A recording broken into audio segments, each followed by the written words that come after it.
So here we are, it's been a while folks, on a bright but overcast November day at 6 degrees, yeah, 6 degrees. So, as you all know, I'm from Northern Ireland, and it's a pretty small place in the big scheme of the world, but we seem to have a very high density of motorcyclists, no doubt born of the fact that road racing is so popular in Northern Ireland. Obviously we have the whole Dunlop family, but then at British Superbikes with Jonathan Ray, and really there is just a whole culture in Northern Ireland that supports bike racing, and we must have one of the highest densities of motorcyclists per capita anywhere. So, given that it's small, Northern Ireland's always a great gateway into the south of Ireland, Donegal, down to Cork, Ring of Kerry, etc, etc. But on those days when we don't have the time to travel hundreds of miles in a day, the camps tend to split into two camps. Everybody heads up north to Portrush up the coast road, and I've already done a couple of videos of the run up and down to the coast. Beautiful, stunning bit of scenery, a very technical road as well. So one camp would tend to head north, and the other camp head south, and we tend to go to Newcastle in County Down. One of the main reasons we go there is that we have great access to the Mourne Mountains, and the Mournes is sort of a mountain range that runs sort of west from Newcastle towards Newry. And they're not huge mountains, but they're as good as we get in Northern Ireland. Slieve Donard is the highest of them, and it's sort of foothills run straight into Newcastle, and it is very popular on a Sunday for guys, not motorcyclists, but other people that park in Newcastle and walk to the top of Donard. And there it is there. There's Donard. We're coming into Dundrum here now, where Paddy Keatley, the Irish comedian, originally came from. So what I'm planning to do is I'm going to take a run through Newcastle. We'll head out along the coast road, not as famous and maybe not just as picturesque as up through the Glens of Antrim, but an interesting enough road as it is. And we're going to head via Kilkeel, and then I'm going to see if I can find my way up into the Mournes. There aren't that many roads, so presumably if I keep going up, I'm going the right direction. But the proof of the pudding will be in the eating with that one. It's not the first time I thought I was going to the Mournes and seemed to miss them completely. Although maybe the big mountains on the right hand side should have given it away. Anyway, that's the plan. It's now 5 to 2, so we really don't have an awful lot of daylight left. Seen a few bikers out today. It's nice we've got dry roads, but there's already been at least 1 or 2 evenings of salting on the roads, so they're a bit slimy, it'll be fair to say. So whilst I still have the SX at full power, I've got traction control up to 3, so that gives me plenty of opportunity to overtake without spitting myself into a hedge, hopefully. I actually had a very interesting conversation with a policeman, well, the start of an interesting conversation with a policeman. I was filtering down these sort of lines coming into a town, so we had broken line with a hatch, and he stopped me as I was filtering, says, "There's not 2 lanes," and I went, "I know, I'm filtering." He said, "Pull in, I want to talk to you." I went, "Okay." I pulled in, and then he disappeared. So whether he decided he was in the wrong and I was in the right, or he had somewhere better to be. But I dutifully stayed on the side of the road for 5 minutes waiting on him, and then decided that he obviously wasn't coming back. So there's a question. I know in the highway code it says you shouldn't overtake in a solid line. Filtering does seem to grey that area a wee bit. So it's one of the questions I'm going to ask of some of the Facebook pages this evening. Was I in the wrong or was I in the right?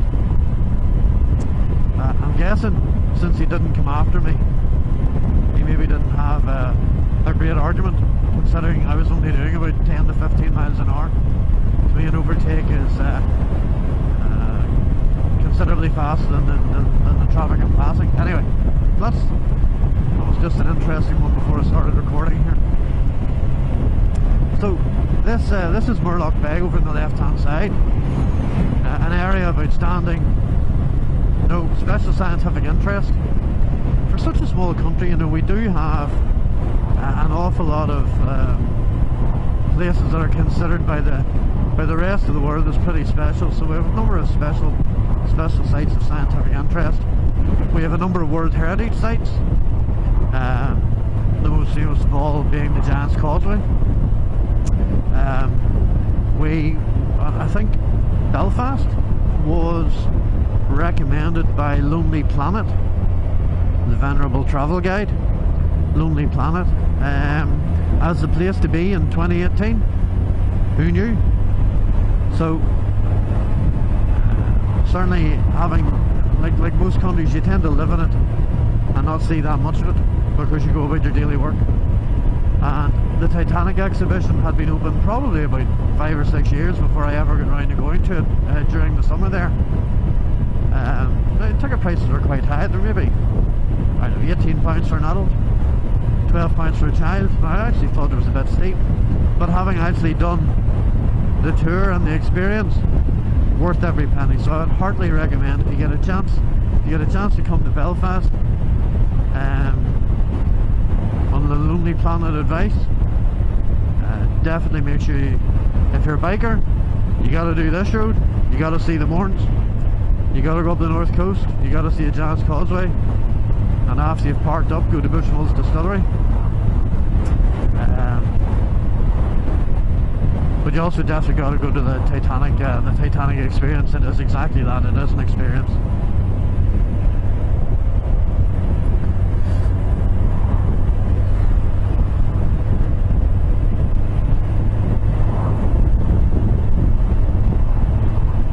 Everybody's been keeping well, and they've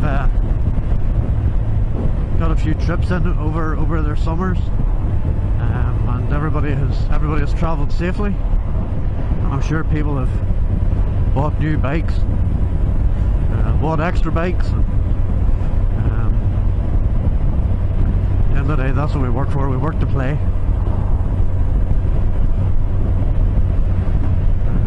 I had actually, I have the bike now 9 months, 10 months, 11 months, my goodness. And what have I got? 6,353 miles on it.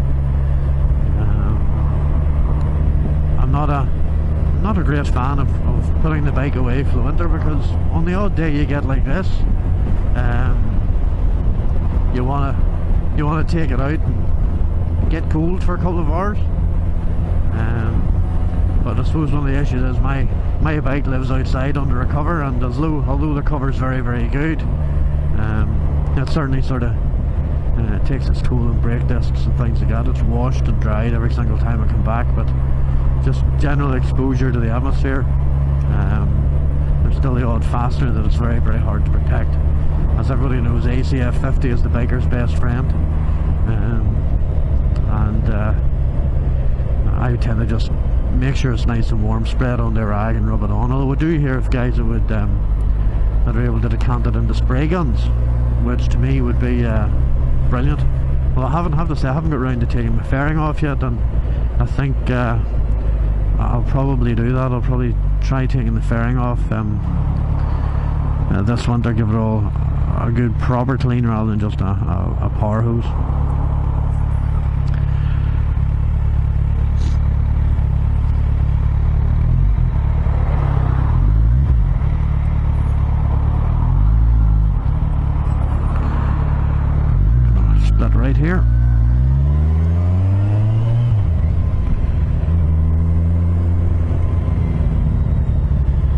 So this is Newcastle Main Street. As a child, most people in Northern Ireland came here not necessarily for their holidays, but I made a boo-boo. Not necessarily for their holidays, but certainly to come here on day trips and things like that. Last time I took that, I was able to go straight out onto the main street. No, I'm gonna have to go back around again. You live and learn.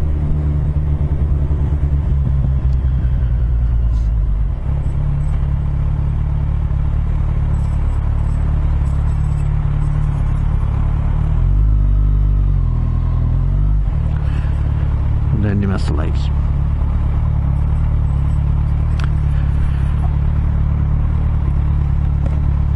So I haven't actually bought anything, haven't bought any new kit or any new farkles for the bike, which isn't a bit like me, I have to say.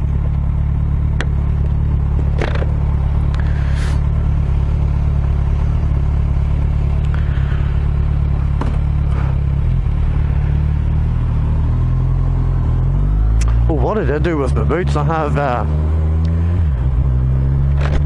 a set of city rain boots, and when the soles, I bought them second hand off a guy, and the soles were pretty shot on them, so I bought a pair of the proper factory soles off eBay, and when I brought them to a bootsmith, I actually just got him to add them to the bottom of the existing sole, and that just to try and give me that wee bit extra height. As you all know, I'm a bit challenged vertically, and yeah, it's only a quarter of an inch, but as the actor said, Le Bishop, it makes all the difference. And I suppose really also having the additional grip on this on the sole of the boot instead of just a pure slidey boot makes a lot of difference as well. That guy definitely did make the same mistake as me. So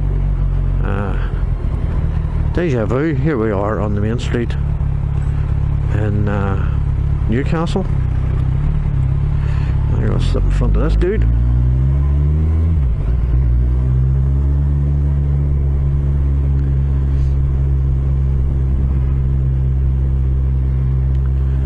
Now we have Slave Donard just rising up in front of us.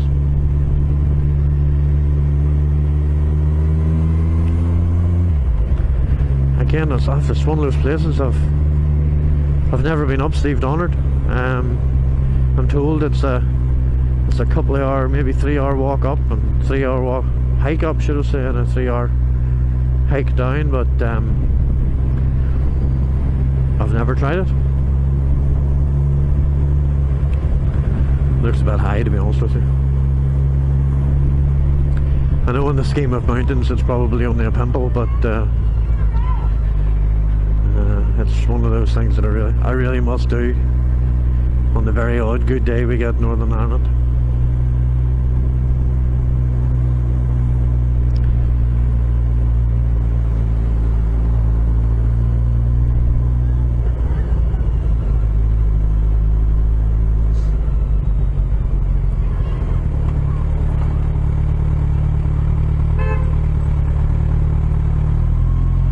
Yeah, well, those guys that parked there on the left on a Sunday, this place is just absolutely full of bikes.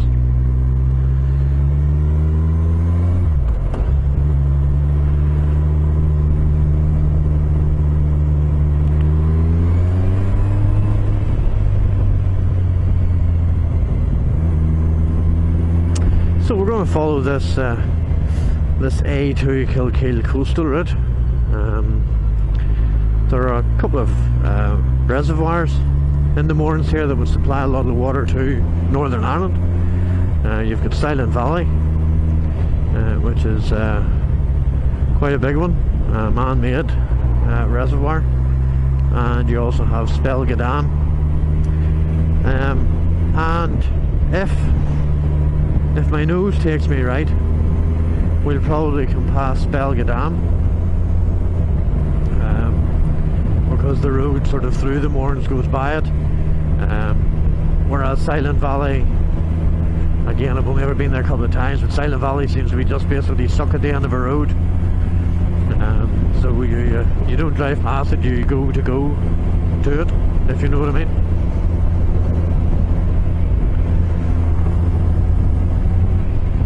And you'll see like a lot of the houses along here are made from Mourne granite. There's a great tradition of stonemasonry in and around this area in County Down. Some of the most skillful guys come from around this area and on along in Kilkeel. Kilkeel itself is a working fishing harbour.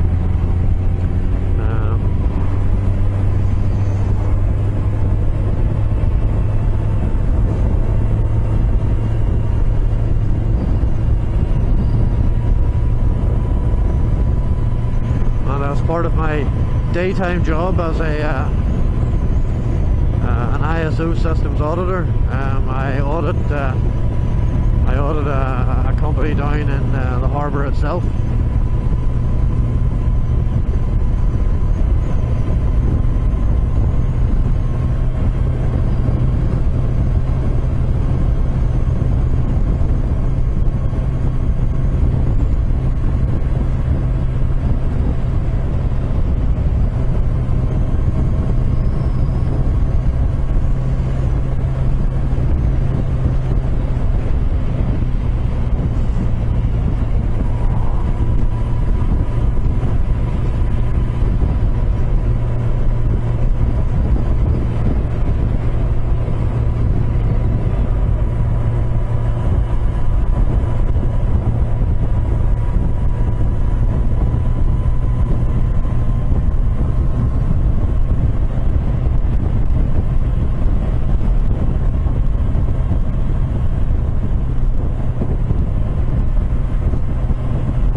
Unfortunately, with the sun being low in the sky, it tends to rob everything of detail.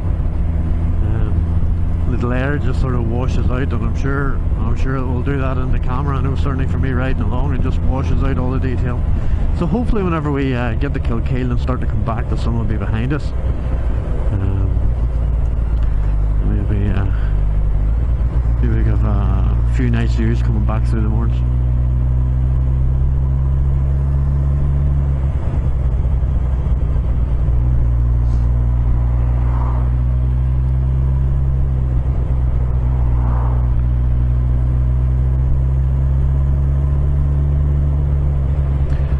I thought we were at a funeral, but no, we've just got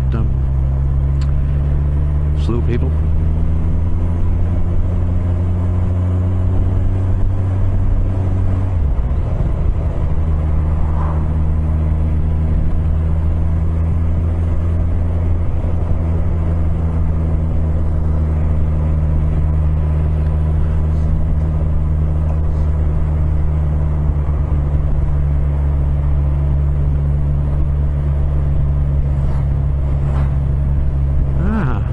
GS Brigade.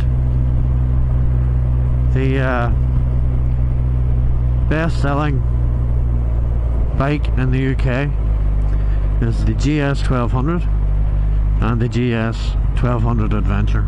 So GS 1200 in both its variations. Number 1, number 2. Third best selling bike in the UK. The good old SX. So us Kawasaki owners, we know a thing or two about good bikes. So it would appear. Guys, we're doing 19 miles an hour. What's going on?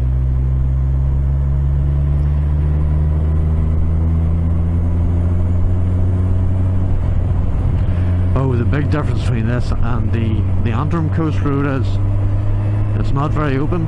You can't see round bends. A lot of it's just like country lanes, so your opportunities for overtakes are fairly limited.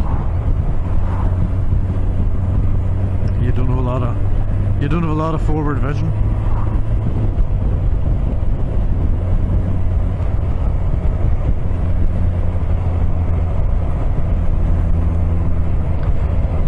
It's not worth it. Ah, there was a tractor. See? Everybody's got to earn a crust.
I don't know if you can hear it through the video, but my Lextech exhaust, it's the standard headers, standard cat, just the slip-ons, but they have this real nice growl around 2,000-3,000 revs.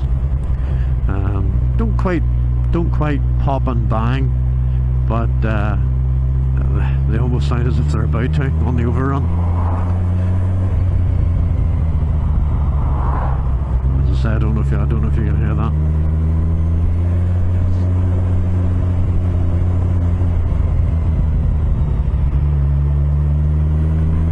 Actually, I think since I have fitted the Lextech to my bike, and I've had a few discussions with Lextech themselves, I think they now actually do list the XP8C, which I think mine are. I think they do actually list them now as a fitment option for the SX, whereas originally they didn't. It was fit at your own care, fit at your own risk type of thing.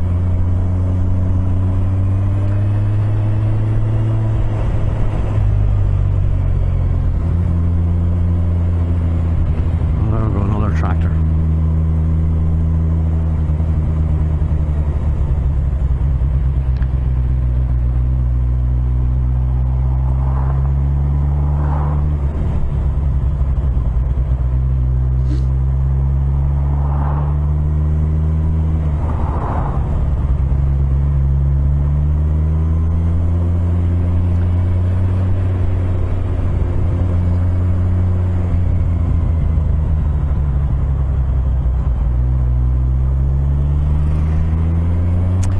Yes, so here, there's an interesting new bike coming, the H2 SX.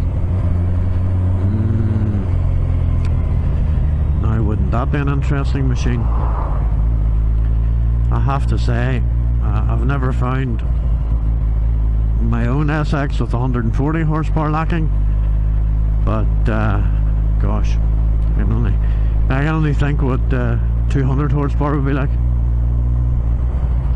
I suppose, like most people say, it's only like what it's like when you turn your hand too fast. Okay, let's go by a few here.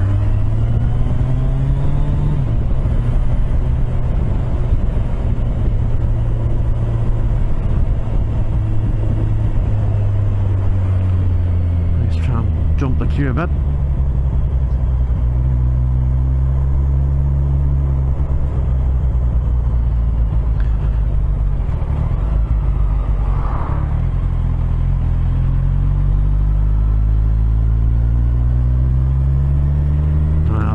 Down that road before, the Scenic route. So that's a bit of a shitty wee road from memory.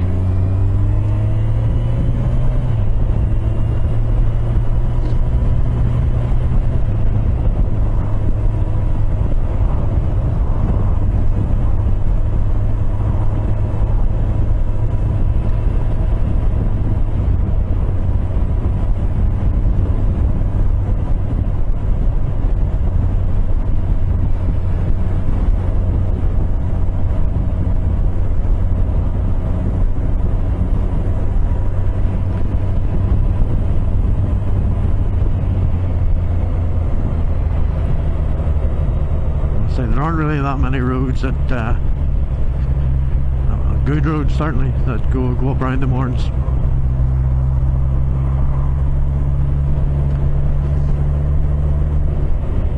So as I found out, if you miss it, you miss it.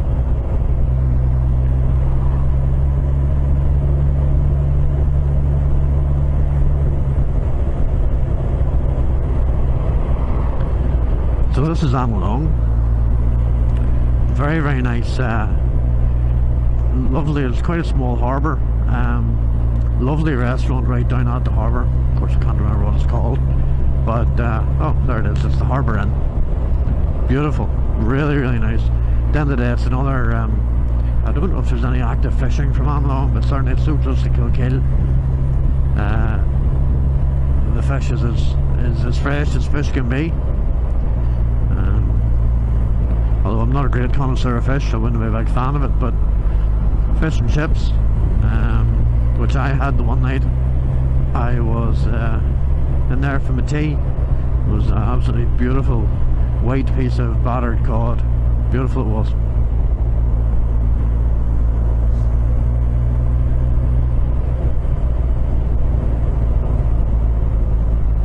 There you go, stoneworks. I told you there were stonemasons around this neck of the woods.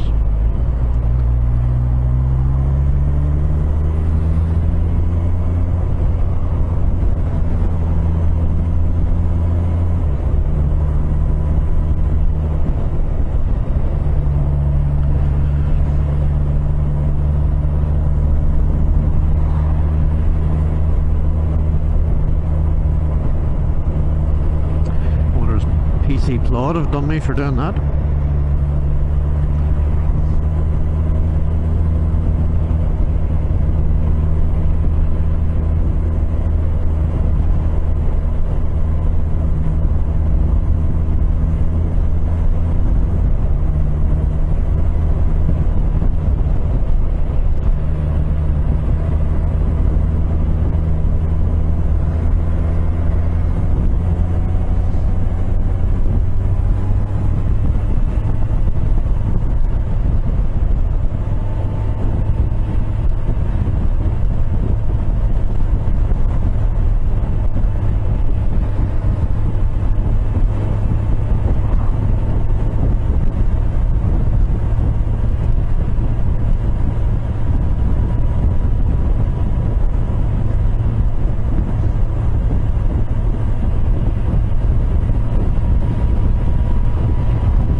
taking 5th. Great power in this bike. I'd say they've retuned the H2 to give a lot more torque. To be honest with you, I thought superchargers by their very nature give oodles of torque because they tend to cut in much lower in the rev range than the turbo, so if they've tuned it for even more torque, that must be pretty impressive off the line.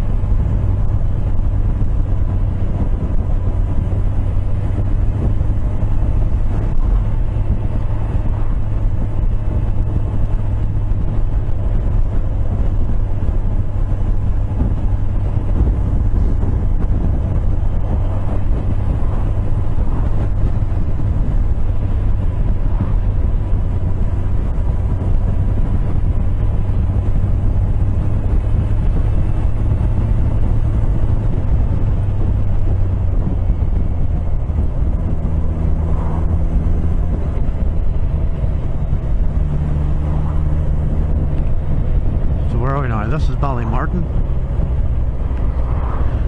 I don't know what it's famous for. Being near the Mournes, maybe.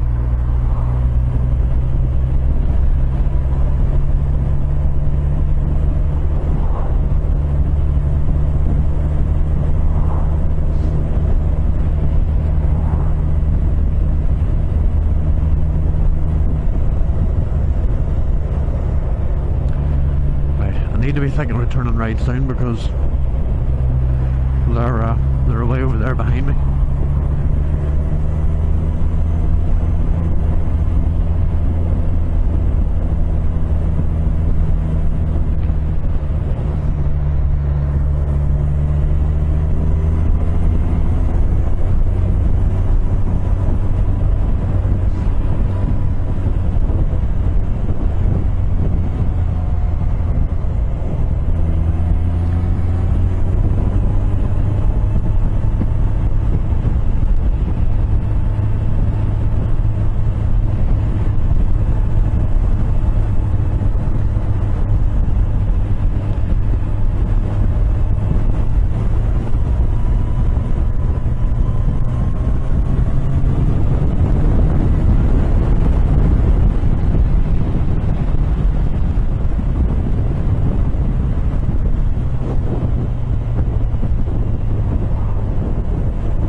I should be taking.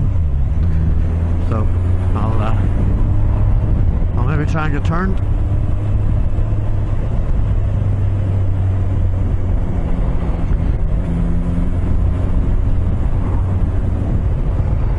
Get turned in there. Oh, there's a roundabout up here.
Money to be made in car washing.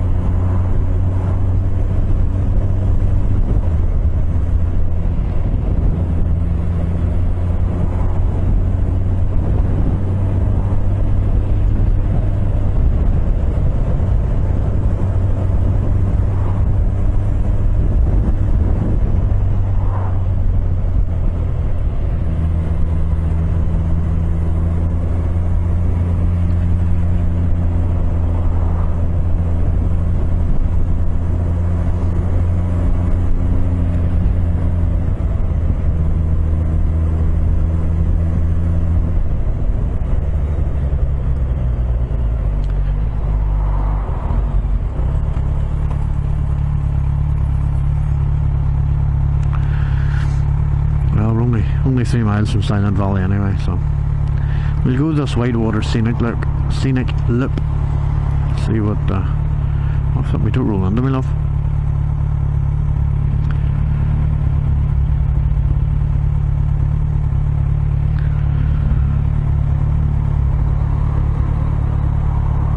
It's better.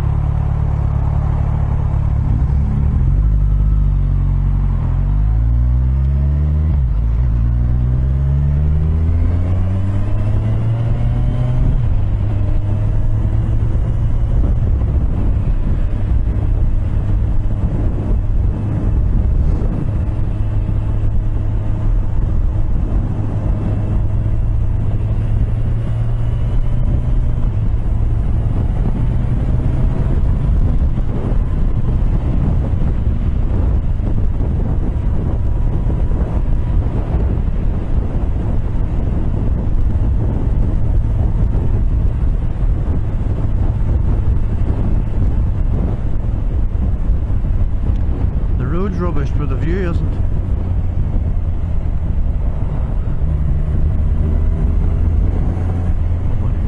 Heavens, a tractor.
also famous for their dry stone walls, of which you get pretty good examples here.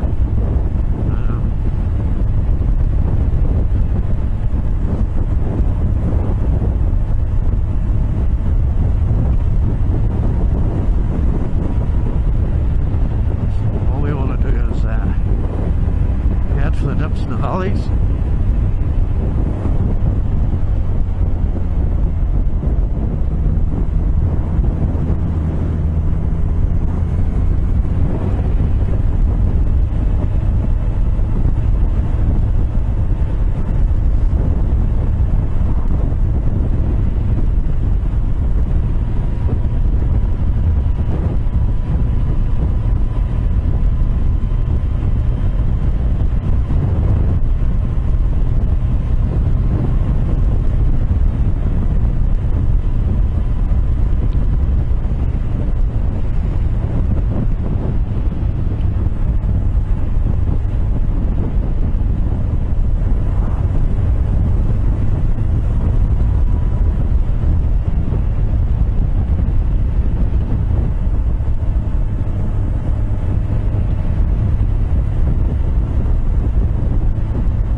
Us, Spelga Dam and Hilltown, that's the way we want to go.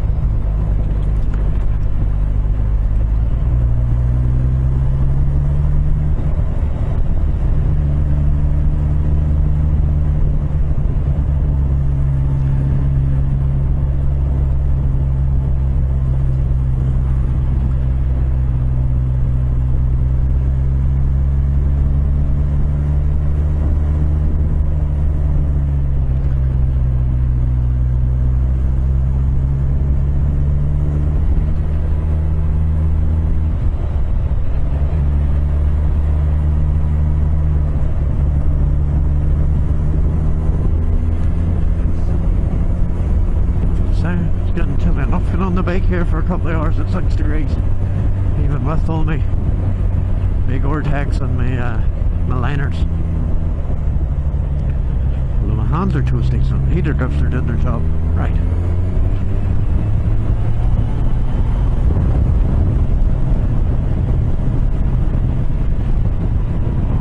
And also, 50 mile an hour is nearly the limit for this road. It's that bumpy.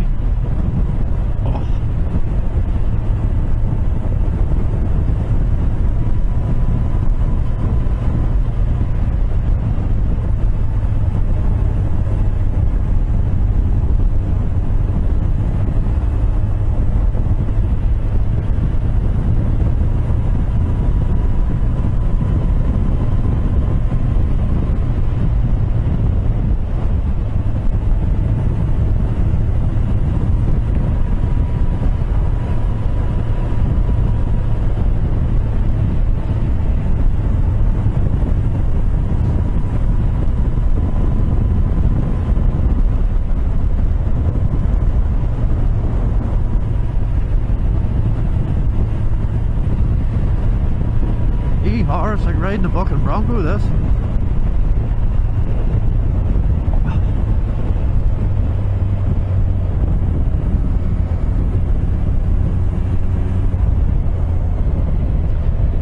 Now, let's hope we have a sign. Give me a hint. Okay.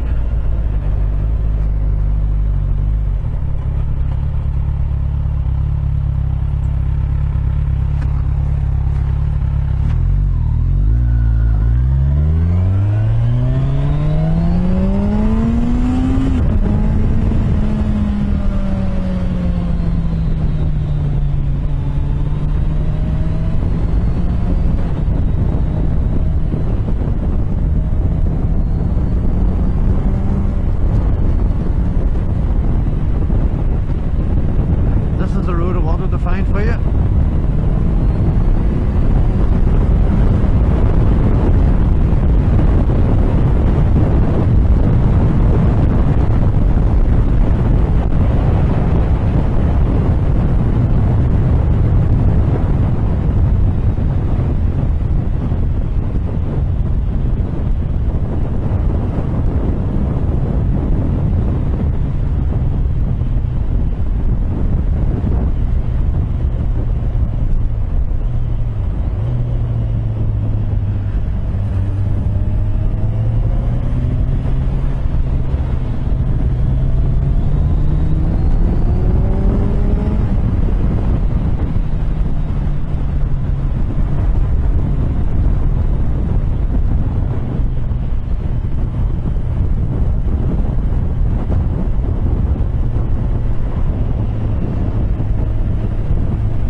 Mr. Citroen, do your thing.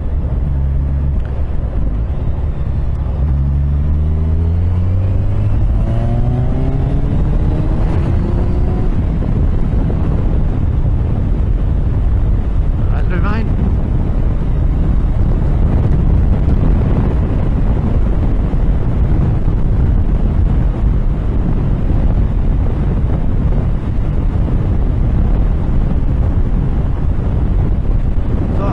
One place I've never been that I really would like to go is the Highlands. The Highlands of Scotland, the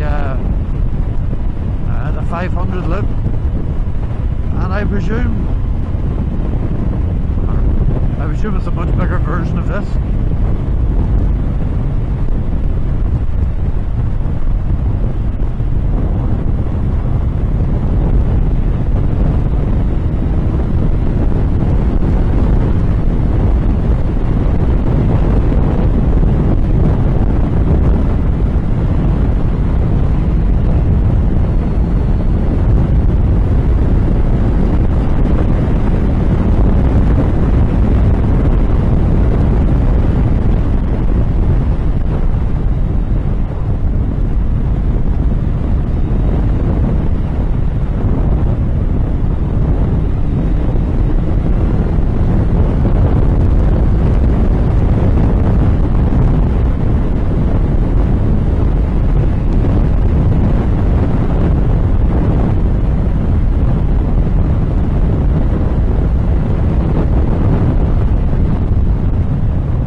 Spelga Dam.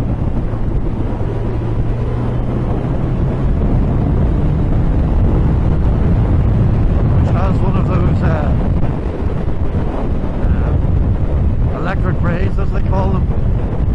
Something that looks like you should be rolling one way, but you actually roll the other. Hard to show on a bike behind you, but I've done it in the car a few times.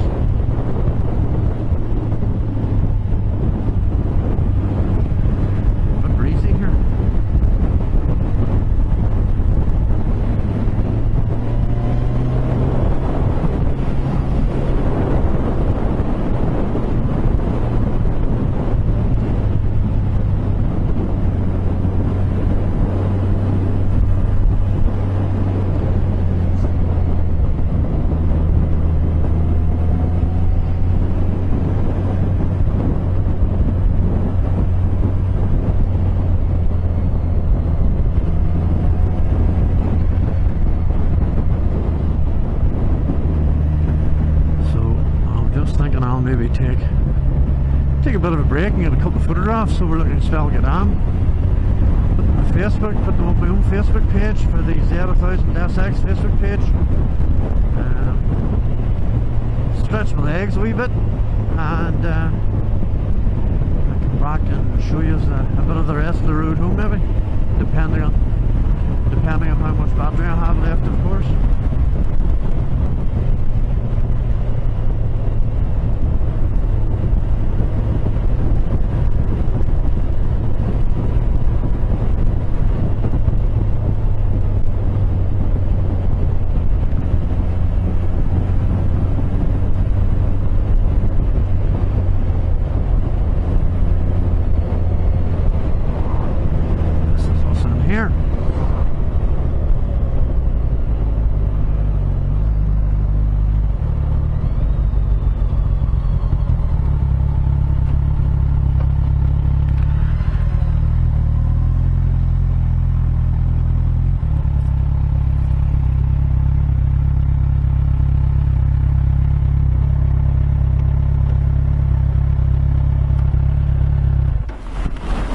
There you go, folks, Spelga Dam.